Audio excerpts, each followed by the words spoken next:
자, 그러면 지금부터 증인 및 참고인에 대한 신문을 하도록 하겠습니다. 증인 및 참고인 명단은 배부해드린 유인물을 첨부해 주시기 바랍니다. 증인과 참고인을 소개해 드리겠습니다. 호명을 받으신 증인 참고인께서는 자리에서 일어서 주시기 바랍니다. 먼저 증인 손동현 두산인프라코 사장입니다. 목례만 앉으십시오. 김효명 신용보증기금 전무입니다. 정명섭 광복지하도상가 상임회장입니다. 김종경 부산광역시 도시계획실장입니다.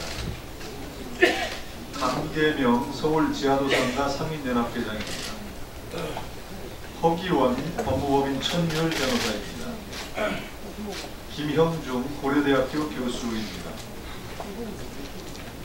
당초 오늘 증인으로 채택되진 않았지만 증인신청 의원이 양해하에 증인으로 채택되었던 정우현 MP그룹 회장 대신에 김흥현 MP그룹 대표이사가 증인으로 자리에 도착하였습니다. 이어서 참고인을 소개해드리겠습니다. 백종원 더본코리아 대표이사입니다. 권순종 소상공인연합회 부회장입니다. 그러면 증인 선서를 받도록 하겠습니다. 증인이 정당한 이유 없이 선서를 거부하거나 허위 증언 또는 국회의 권위를 훼손할 때에는 국회에서의 증언담보 등에 관한 법률에 따라 고발될 수 있다는 점을 말씀드립니다. 선서는 강계명 서울지하도상가 상인연합회장께서 대표로 하시고 기타 증인은 자리에서 일어나셔서 오른손을 들어주시기 바랍니다. 선서가 끝난 뒤에는 선서서를 위원장에게 제출하시기 바랍니다. 그럼 강계명 회장께서는 발언대로 나오셔서 선서해 주시기 바랍니다. 선서.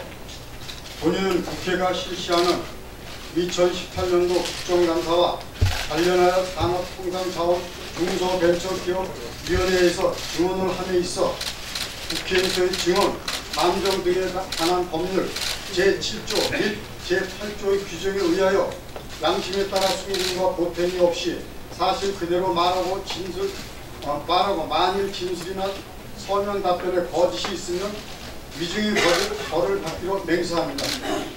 증인 강계명.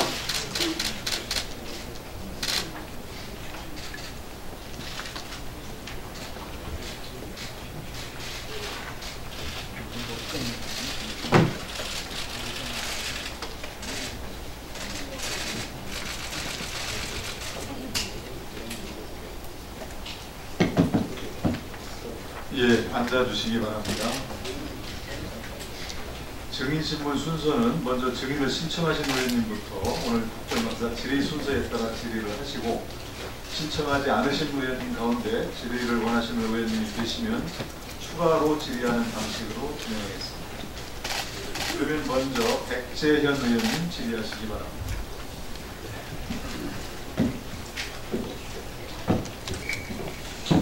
예, 경기강명 백재현 의원입니다. 저는 참고로 백종원 의원님을 듣는데 선답변 하신 분 같습니다. 웃어주실래요? 네, 일어나시죠. 바쁜 시간에 참석해 너무 감사합니다. 예, 방송을 통해서 국민들에게 다양한 레시피를 소개해주고 국민들한테 행복을 주셔서 감사하게 생각합니다. 같은 내식업계에서만 좋은 아티라는 모습을 방송을 통해서 많이 보고 있습니다. 저도 음식에 별로 관심이 없었는데 우리 백정원 대표 하신 방송 나오는 많은 모습들을 보면서 나도 음식 좀 잘 만들었으면 좋겠다 이런 생각을 가질 정도로 저도 감명을 많이 받고 있습니다. 특히 우리나라의 지금 외식업계와 관련해서 프랜차이즈와 관련해서 많은 문제점을 안고 있어요. 특히 백 대표께서도 가맹점 사업을 이미 시작했고 가맹점 한 1,400개 정도를 가지고 있습니다. 그러나 제가 조사해본 바하면 우리 백전 대표가 운영하는 본사와 가맹점 사이에 했던 거래 내용하고 일반적으로 운영되고 있는 본사와 다른 형태하고는 상당히 많은 차이가 있다는 것을 봤어요. 그래서 아마 본인의 내용과 본인이 생각하고 있는 철학, 본인이 생각하고 있는 상상할 수 있는 방법이 무엇인지, 어떤 문제점이 한국의 외식업계 프랜차이즈에 대한 문제점이 가지고 있는지 좀 소견을 좀 적어드리겠습니다. 상상해서 끌을 가지고 생각해서 얘기를 해줬습니다. 네, 고맙습니다. 이거는 제 개인적인 생각을 말씀드리는 거예요. 상생이라는 건 어차피 같이 산다는 거죠. 이게 상생이라는 건 어느 한쪽에서 양보하는 거는 결코 좋은 생각이 아니라고 생각합니다. 오래 갈 수 있는 사람은 아니죠. 네, 그래서 어느 한쪽에서 도와주거나 어느 한쪽이 양보를 해서 어느 한쪽이 살아나는 건 별로 좋은 게 아니고 결국 제일 좋은 거는 같이 살아야 되는 건데 저희 같은 경우는 프랜차이즈가 여러 형태가 있다고 생각합니다. 같은 외식업이라 해도. 근데 저희가 좋게 비춰지는 거는 저희는 좀 저희가 과연 어떤 식으로 영업이익을 올릴 거라는 걸 한참 생각했는데 사실 저희 같은 경우는 어쨌든 프랜차이즈를 통해서 본사가 매출을 많이 내고 수익을 올릴 수 있는 거는 결국은 어떻게 하면 분점에게 좋은 가격의 식자재를 계속 공급해서 분점은 분점 나름대로 자기들이 본사로부터 받는 것이 훨씬 이득이라는 생각을 가져야 되고 왜냐하면 사실 프랜차이즈를 하지만 개별적으로 사용하는 데도 많습니다. 예, 뭐 시간이 많지 않아가지고 지금 현재 우리 한국 프랜차이즈는 높은 수수료, 그 다음에 그 가게에 보내졌던 인테리어 비용, 또 반품에 대한 문제점 이런 것들이 하나의 그 프랜차이즈가 어렵게 만든 큰 요인들이 아니겠습니까? 그런데 우리 백 대표에서 하는 그 체인점 가맹점 같은 경우는 뭐 가격에 따라 매출에 대해서 수수료 요율이 당연히 정해지는 게 아니라 일정 정도 정액제로 하는 스타일이라든가 또 그 인테리어 사업 자체를 본인한테 맡겨서하고 본사 관여하지 않는다든가 이런 특징이 가지고 있더라고요. 네, 맞습니다. 그런 차이점에 의해서 서로 상승을 떠야만이 대한민국에 있는 프랜차이즈에서 그나마도 먹고 살고 상사적 길이 만들어진다고 보고 있는데 좀 그렇지 않는 데 문제점이거든요. 그러나 비교해서 설명을 드리겠습니다. 저희 같은 경우는 사실 인테리어를 강제하지 않는 이유는 저희 같은 경우는 협력사하고 비교를 하기 위해서 결국 저희가 관여하는 부분은 혹시라도 부실보다 하니까 감시 쪽에는 저희가 관여합니다. 하지만 공사는 본인 스스로 하게 하는데 이게 사실 그렇다고 해서 기존의 프랜차이즈가 문제가 있다는 건 아니고 저희 같은 경우는 그걸 통해서 본사와 분점 간의 상호 신뢰를 회복하는 이익을 지니지 않는다 이런 얘기죠? 네, 그렇죠. 그 다음에 그 수수료의 매출에 대해서 수수료를 받는 것하고 이렇게 정액적으로 스타일을 받는 것하고 어떤 차이점과 어떤 상승 관계를 형성할 수 있는 것인가요? 사실 매장의 매출 대비 퍼센테이지도 저희가 수수료를 얻게 되면 사실 매장에 대한 간섭을 되게 심하게 해야 됩니다. 뭐 그럴 리는 없지만 매장에서 사실 본사와의 신뢰도에 회복이 있어서 매장이 본사에게 매출액을 사실 수치가 이게 안 하는 경우가 생기기 때문에 그런 부분에 사실 그 보완적으로 해야 될 사항이 많아서 저희 같은 경우는 아예 정액제로 해버립니다. 지금 우리 백대에서 운영하는 그 더번 코리아, 더번 재팬도 있죠. 두 번째 팬도 있고 더번 차이나도 있고 두 번 아메리카. 예. 그럼 그 더번 코리아 경우에 그 상당히 그 좀 운영하고 있는 그 하는 측면, 새롭게 시작하는 사람들의 음식점에 대한 건 프랜차이즈는 이렇게 운영하는 것이다. 이런 신규 사고 진출과 관련해서 다양한 법이랄까 다양한 내용들을 설계가 노력을 하고 있는 걸로 알고 있어요. 이게 저희 같은 경우는 사실 오해받는 게 브랜드를 많이 하기 때문에 글로벌식이라고 오해를 받는데 저희가 상대하는 분들 일반 소비자가 아니라 저희한테 소비자는 프랜차이즈를 원하는 외식업에 처음 뛰어들어서 뭔가 기댈 수 없는 분들을 대상으로 하는 겁니다. 쉽게 말하면 학원 같은 곳인데 오해하는 근데 저희한테 소비자는 사실 점주분들이기 때문에 점주분들이 원하는 여러 가지 브랜드를 구비하고 있는 게 저희 입장에서 사실 저희 사업의 부분인데 저희가 직접 소비자를 상대하는 거기 때문에 그런 부분을 좀 오해하시는 것 같습니다. 예, 시간이 한 5분 지금 이제 추가적인 것도 땡겨야 땡겨야 되는 것을 추가 질의용을 더 쓰시겠다고. 그래서 지금 현재 도소매으로 등록된 어느 식자재에 대한 도소매 행위다 이렇게 보신 거죠. 음식점이 아니고. 프랜차이즈가 두 종류가 있습니다. 프랜차이즈는 대부분 매출 발생이 수수료로도 없지만 저희 같은 경우 제일 큰 것이 분점에 대한 원자재 공급하고 소스 공급으로 거의 매출의 80~90%가 이루어지기 때문에 그게 이제 중국에 분리할 때 저희는 이제 도소매 유통에 포함되기 때문에 그렇게 분리된 것 같습니다. 지금 현재 3년째 유예를 받으면서 중소기업에서 좀 빠져나가셨죠? 현재. 빠져나갔다고 보긴 했지만 저희 법은 그 안에 들어간 겁니다. 지금 중견기업으로 그 오해하시는 게 저희가 빠져나가려고 나간 게 아니라 그게 법인들이 돼 있어서. 예. 뭐 어쨌든 중소기업을 좀 남았으면 더 많은 역할을 했으면 좋겠어요. 왜냐하면 음식 대부분 중소기업들이 많고 소위 때문에 어떤 모델, 램프를 보여주는 게 중요하다 이렇게 생각합니다. 네. 호텔에 진출한 가지고 많이 많은 것 같아요. 어떤 이유로 진행했나요? 호텔은 단순한 개인적인 욕심 때문에 했습니다. 왜냐하면 왜 호텔에는 한식당이 없어야 되나? 왜 호텔에 있는 한식당은 왜 10만원, 20만원 비싼 매출밖에 유지가 안 되나? 거기서 출발한 거고 호텔 안에 사실 저렴한 음식점들이 있으면 호텔 안에 묵는 사람들도 도움이 될 것이고 호텔에는 거부감도 없을 거라고 생각 처음 시작했는데 지금 그렇게 운영하고 있어요. 그래서 자칫 오해하시는 게 음식점 하는 놈이 호텔까지 진출한다라고 오해하는데 사실은 저는 옛날부터 불만이 왜 호텔 안에는 꼭 비싼 식당이 있어야만 하나 왜 외국에 음식점이 있어야지라는 생각을 했던 것 때문에 시작했습니다. 어쨌든 지금 대한민국에 있는 많은 외식업과 관련된 프랜차이즈들이 어려움을 겪고 있다는 데 동의하시죠? 네네. 가장 큰 문제가 뭐라고 생각하세요? 사실은 비싼인데요? 네, 아닙니다. 너무 많습니다.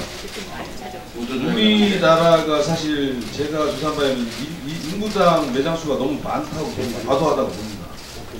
그건 그 본사가 그렇게 나눠서 될 일이 아니다는 데는 자각을 해야 되는데 우리 집 편의점도 너무 많은 데서 문제가 생기는 거거든요. 사실 경제 원리는 어떻게 이거 하지 마라 하라 할 게 아니라 자연적으로 뭔가 업을 하면서 서로 습득하면서 자연적인 치유가 되지 않나 생각하고 있습니다. 그건 제 개인적인. 치킨점 같은 것이 무슨 뭐 엄청 많아가지고 뭐 항상 결국 생기면 뭐한 석 달 내 또는 1년 내에 뭐다 문을 닫아야 되는 것이 한 70~80%가 되는 이런 현상이 보일 수가 있는 게 대단히 지금 문제입니다. 낭비이고 대단히 자원은 낭비거든요. 이게 많은 사람들 어렵게 만들고. 그래서 좀 시간이 많지 않은데 우리 백 대표께서 프랜차이즈를 이렇게 만들어가야 된다.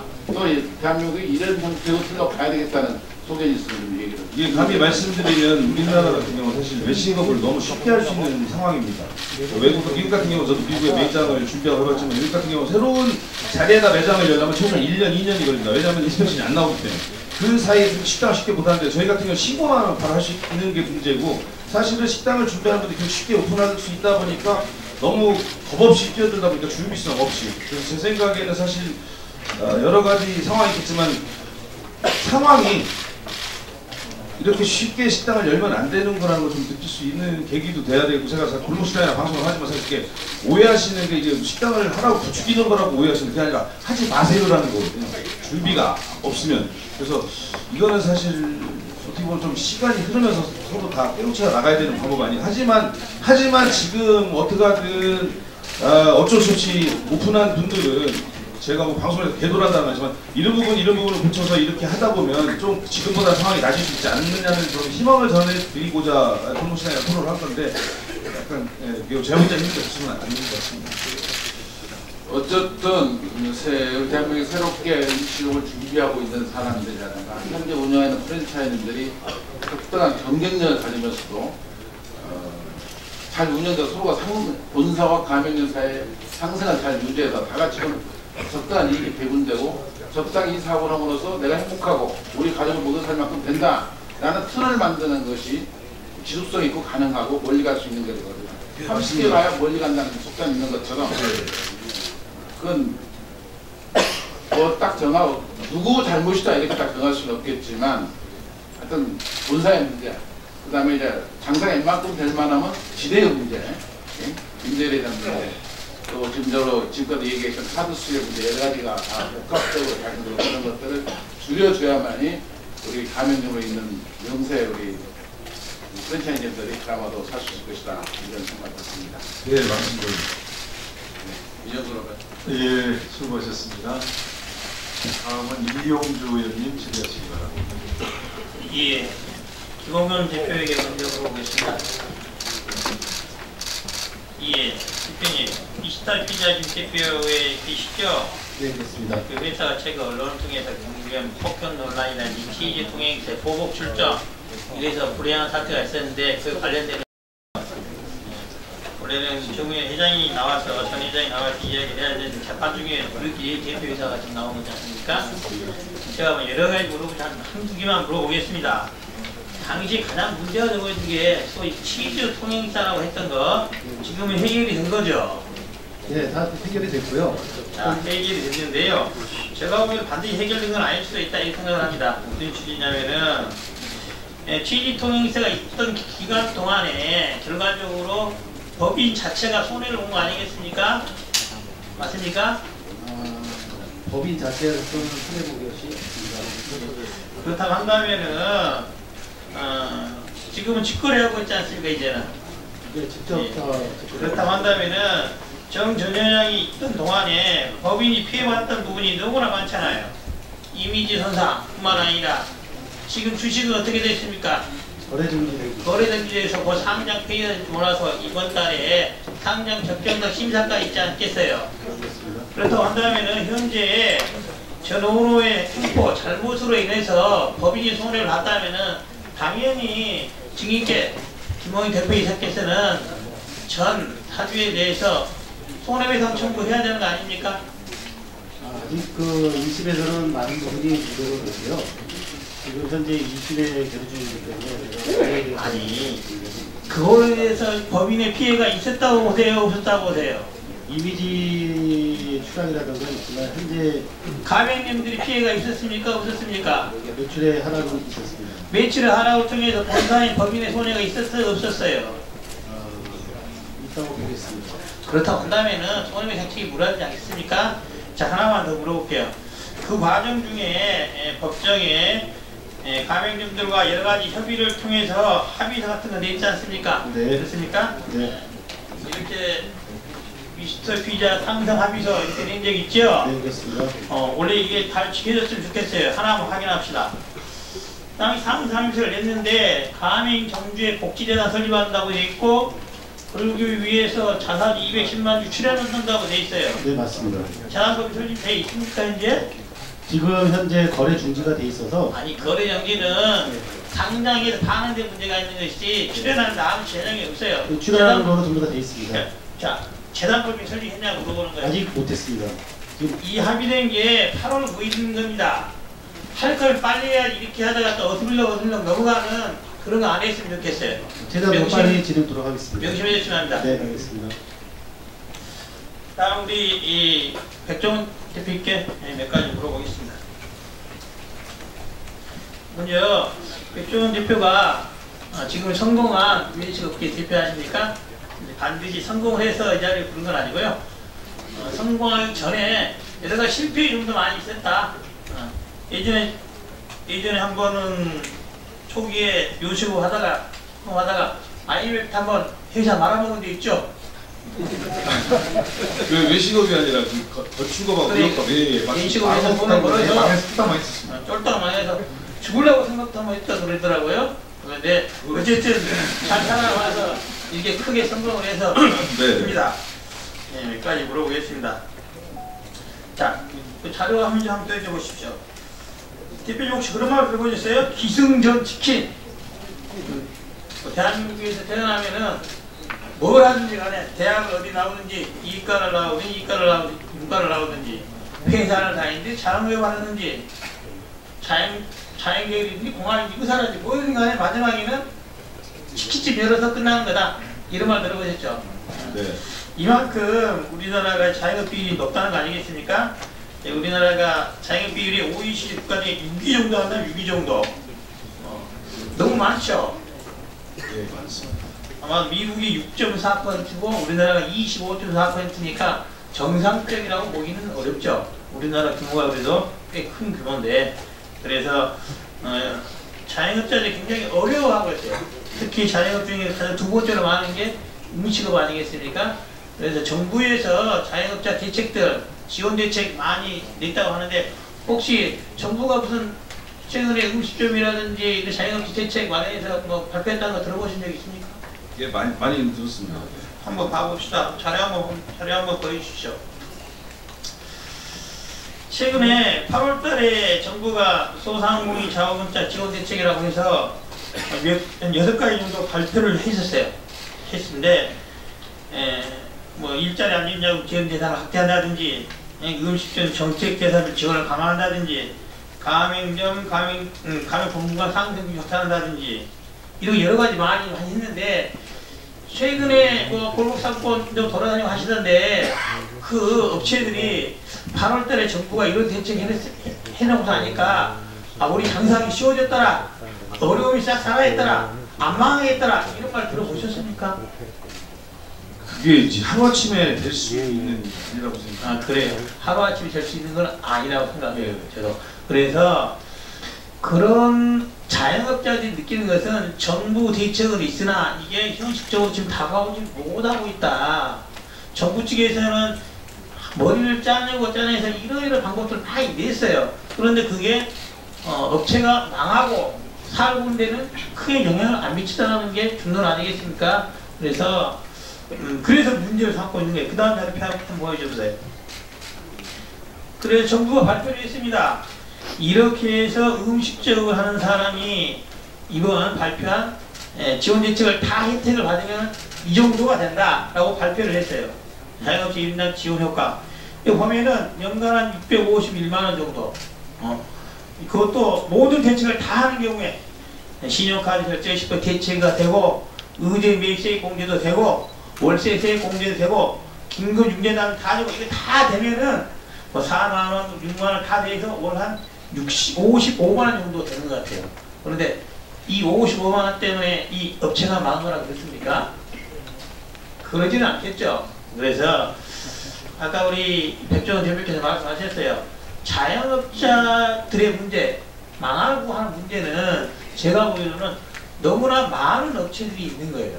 너무나 많은 업체들이. 그래서 어떻게 보면 시장이 정비돼야 될 업체에 대해서도 정부가 너무 많은 지원을 하게 되면은 한 업체가 망할 것을 두 업체를 키워서 망하게 하는 그런 문제도 있지 않겠습니까? 그런 데에 대해서는 어떻게 생각하시는지 한번 간단히 말씀 한번 해주시죠.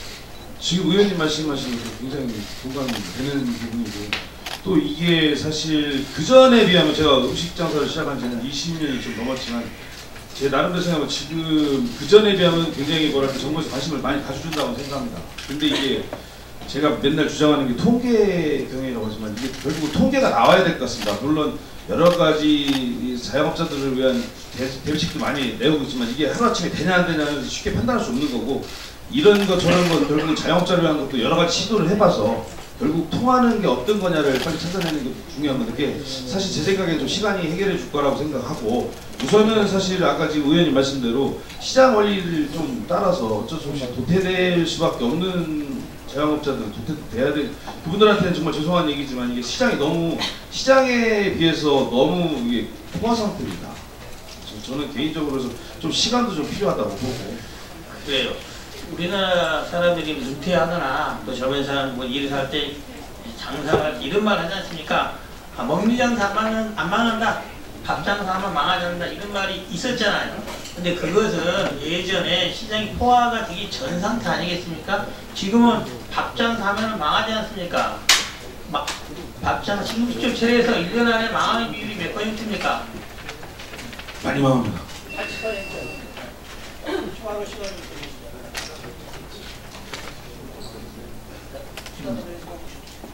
추가 질의 시간을 쓰시겠습니까? 예. 자, 10개 음식점이 생기면은 그 중에 8개가 망합니다. 근데 그것은 그 업체의 개별 업체가 잘잘못이라고 보이나 어떻게 보면 시장이 구조적인 상황이라 볼 수 있습니다. 그렇다 한다면은 정부가 이런 음식점, 자영업에 뛰어드는 데 있어서 일정한 역할을 해야 되는 것 같아요. 지금 백종원 대표님께서 방송에 여러 가지 통해서 그런 업체를 찾아가서 강연하고 어떻게 보면 교육 같은 걸 하지 않습니까? 그런 것들을 개인이 언제까지 맡아서 하겠어요? 방송 365일 할 수 있는 거 아니지 않습니까? 그런 것을 맡아서 할 수 있는 정부 기관이라든지 대책, 그런데 정부가 좀 더 대책을 세워야 될 것 같은데 어떻게 생각하십니까? 예, 맞는 얘기였습니다. 그래서 감히 말씀드리면 사실 병이라는 거는 병이 났을 때 치료도 필요하지만 병 나기 전에 건강관리 하는 게 중요해서, 근데 또 건강관리만 한다고 좋은 건 아니고 그 양쪽에서 지금 중소기업청에서 하고 있는, 부에서 하고 있는 처방도 필요하고, 그 앞서 지금 의원님 말씀하신 대로 일부 그 자영업을 시작할 분들에 대해서 준비할 수 있는 그런 교육이나 그런 어떤 장치도 필요하다고 생각합니다.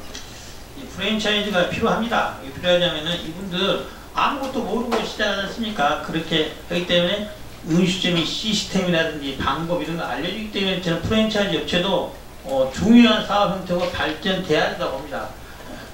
특히 우리나라처럼 명현퇴직후에 어쩔 수 없이 식당을 참여하거나 취직이 안 돼서 어쩔 수 없이 음식 참여하는 이런 경우 많이 있지 않습니까? 그래서 그런 부분들에 대해서는 업체들에 대해서도 업체들이 충분한 대책, 교육하고 해야 되는 것이, 가맹점만 모집을 해서 장사를 하는 소위 장사 수반으로서 프랜차이즈 하면 안 되지 않겠습니까?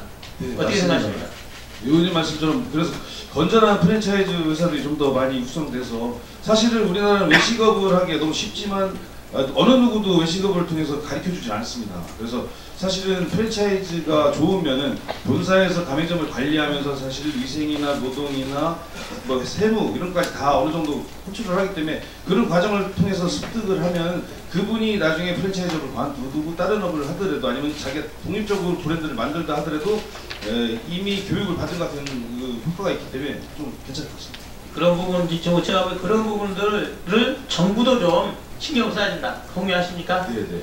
특히 지금 젊은 층들이 국내에 이런 일자를 만들어 하기가 어렵지 않습니까? 지금 대표님께서 중국이나 동남아시아에 외식 업체 많이 갖고 계시죠? 예, 저희가 해외에 한 80여 개 업체 있습니다. 그렇습니다. 제가 보기에는 우리 젊은 층들도 뭐 국내 프랜차이즈라든지 대표님 회사에 있다가 외국에서 나가서 직접적으로 음식점을 차릴 수 있는 그런 기회에 눌려서 해외 음식점 일자리 만들어야 한다고 보는데 어떻습니까? 예, 정말 맞습니다. 그렇게 해야 됩니다. 왜냐면 우리나라는 사실 시장이 그렇게 크지 않습니다. 그래서 우리나라에서 뭔가 훈련을 써서 해외에 나가서 준비된 사람이 나가서 정말 넓은 시장이거든요. 제가 해외에 많이 매장을 운영하고 있지만 사실은 국내에서 쌓은 여러 가지 경력이 해외에서 굉장히 큰 도움을 받습니다. 그래서 제 생각에는 국내 외식업 시장이 사실은 아까 말씀드린 포화 상태긴 하지만 여기서 뭔가 해외 시장을 바라보고, 여기 있는 저희 같은 경우 선배지만 선배도 사실 좁은 시장에서 우리가 먹겠다고 하는 게 아니라 후배를 가리키는 이유도 사실 넓은 시장을 가면 정말 시장이 광활하기 때문에 그렇게 의원님처럼 그렇게 가야 되는 방향으로 가야 됩니다. 그러니까요. 음식점 관련한 자영업자에 대해서는 정부에서도 그런 부분에 좀 더 투자해주면 어떻겠냐는 거예요. 국내 안에 작은 시장에서 자기들끼리 살 깎아 먹는 것보다는 그런 부분에 정부에서 투자해주고 지원해주면 나가서 해외 일자 할 수 있지 않겠습니까? 네, 좋은 말씀. 그렇습니다. 그 대표님께서 평소 뭐 방송 출연이나 광고료 받아서 주머니에 챙기는 게 아니라 한식 조례학과 학생들 장학금으로 뭐 지원도 하시고, 저속 저린 환자 치료비로도 기부도 많이 한다고 그렇습니다. 그게 사회적 공헌 당연히 해야 되는 거 아니겠습니까? 예, 당연히 해야 됩니다. 맞습니다. 저는 그거보다 하나를 더 제안을 하고 싶어요. 대표님께서 사업가이기 때문에 단순한 기부보다는 번 돈으로 사업 자체를 키워서 일자리를 많이 늘려서 그럼으로써 기여를 하는 게 더 낫지 않나? 어떻게 생각하십니까? 정말 고맙습니다. 맞습니다. 아니 진짜로 1억 벌어서 50% 기부해봐 5천만 원인데 그거 계속 사업에 투자해서 100억짜리 사업을 만들고 사실 모욕 청춘도 내고 100억에 10%면 사실 10억이 되지 않습니까? 아니, 맞습니다. 저 그렇게 생각하는데 감히 얘기를 못하고 있는 건데. 하나만 더 말씀드리면요. 지금 대표님께서 방송에서 주로 서울 쪽 업체들만 많이 나가더라고요. 예. 그래서 지방에 있는 업체 왔으면 좋겠고, 특히 여수에도 청년몰 하고는 잘 안 되는 문제가 있어요. 거기 가겠습니다. 아니 사실은 왜 서울만 했냐면 이게 제작비가 별로 없어갖고 이 서울에서 해서 반응이 좋으면 지방도 하는데 지방에 특히 이번에 대전에 한번 가보니까 정말 청년몰들이 이렇게 많은지 몰랐습니다. 힘들어하는지 모르고 그래서 가능하면 지방으로 많이 가려고 합니다. 여수에 꼭 여수에 청년몰도 방송해서 노하우 안 알려주세요. 제 맘대로는 안 되지만 방송국에서 예. 별도로라도 꼭 네네. 예, 수고하셨습니다. 다음은 이현주 의원님 질의하시기 바랍니다.